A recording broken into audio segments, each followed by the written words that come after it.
Hey guys, today we are going to talk with Austin Null, who recently went full-time on YouTube about everything you've learned and experienced since that. That's coming up.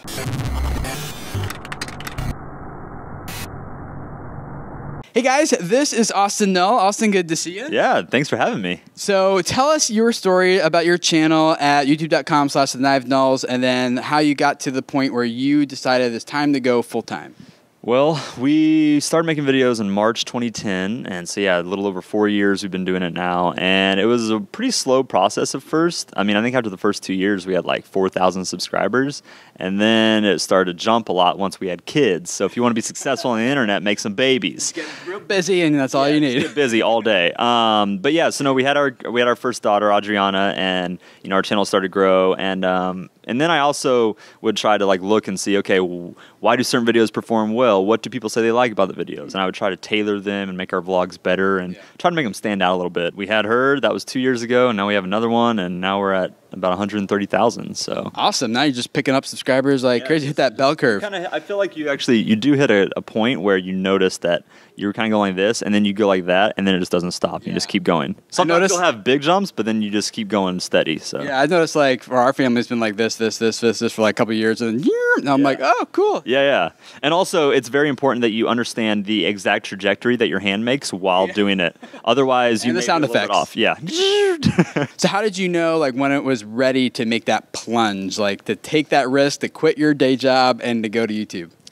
Well, for me personally, it was because I was making more money than what my job was paying me. So it was pretty easy to tell for me. But no, like a big part of it was we started picking up, you know, more and more viewers, but also I started reaching out to brands and setting up, you know, a lot of brands, they'll work with you. If they want to work with you, they'll work with you on like quarterly bases. So I would set up like deals in advance knowing, hey, I know for at least this quarter, we're going to have this amount of income. And so it's an easy way to kind of understand and think about it from a business perspective. Like, okay, I'm not relying on AdSense, you know, like I don't want to do that. So make sure you get enough deals and set it all up, and that's how I did it at least. So that's really important, I think, because a lot of YouTube people who are like who want to go full time, you know, they're just doing this as a hobby now, but looking to go full time. Like, how much of a business strategy do you need beyond just like AdSense to really make it work? I mean, AdSense is like 35–40% of our income. So like it's not, we rely on brand deals. That's how we're able to survive.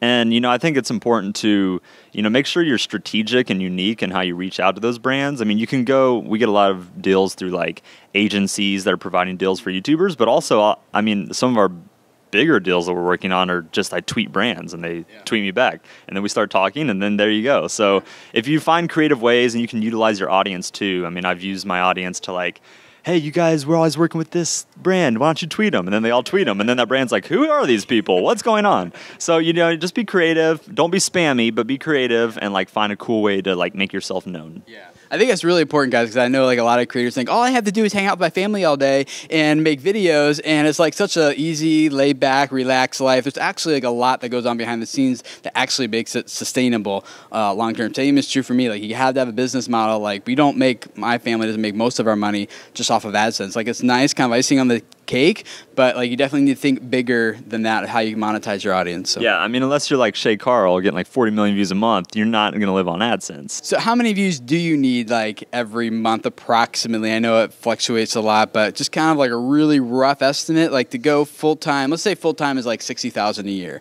How much is that a month? 5,000-ish a month. Okay. So how many views? I know it's totally rough. Like guys, don't bank on this, just like really rough estimate. AdSense alone to get 5,000 a month? Yeah. Is that what you said? 5? Just off of AdSense, just to get 5,000 a month. You probably need about 2 million views, I would say. Okay. Unless, I mean, here's the thing about views, guys, is that it's so complicated. Yeah. There's, you know, we make family videos, so our CPM's really high. If we made really inappropriate comedy videos, I could get 2 million views and make as much as I get from 1 million views with family videos. So it's like CPMs are a big factor. But yeah, I mean, I would say roughly, if you want to get about that much, 2 million a month. But the thing I always tell people, you know, people ask, oh, I want to go full time. Well, what is that to you? You know, is it 5,000 a month or is it 2,000 a month, or are you in college, and, you know, whatever it is. So I always say, you know, figure out what works best for you, and then, you know, you can go from there. How did you adjust from being like a full-time employee or going to work every day in the car, beating traffic, all that stuff, and then next day you're like just staying at home chilling. Like, how did that go for you? It's honestly really weird. Like, I'm still getting used to it. We've been doing it for like 6 months now, and I'm still getting used to it. That's one thing that I think people, they don't understand. They're just like, oh, you're at home just laying around doing nothing. But to me, it's like I was somewhat doing that a little bit, but then at the same time, I'm like, I don't want to do this. I want to be busy. So like recently, I used to always edit at night to schedule for the next day to be really prepared. But now I'm like, my job is to do YouTube. I'm going to get up in the morning and I'm going to get it done before noon. So I give myself a deadline. And then in the afternoon, I'm going to do a bunch of emails and work on deals and catch up on comments and tweets. So it's like I try to like prioritize now and make things like work in a 9 to 5 kind of schedule. And then enjoy the rest of my time. Cool. So a lot of people I know look at full-time YouTubers and they think their job is just so easy. Then there certainly are some pros to it. And I want to hear from you. What are the pros and cons of being full-time? Some that you were expecting, that were kind of unexpected, surprising to you? You know, is it just really a bed of roses, or is it something more than that? I think if you do it right and take advantage of it, it is like a bed of roses. Like, I mean, I can't argue. I get to be around my family all the time.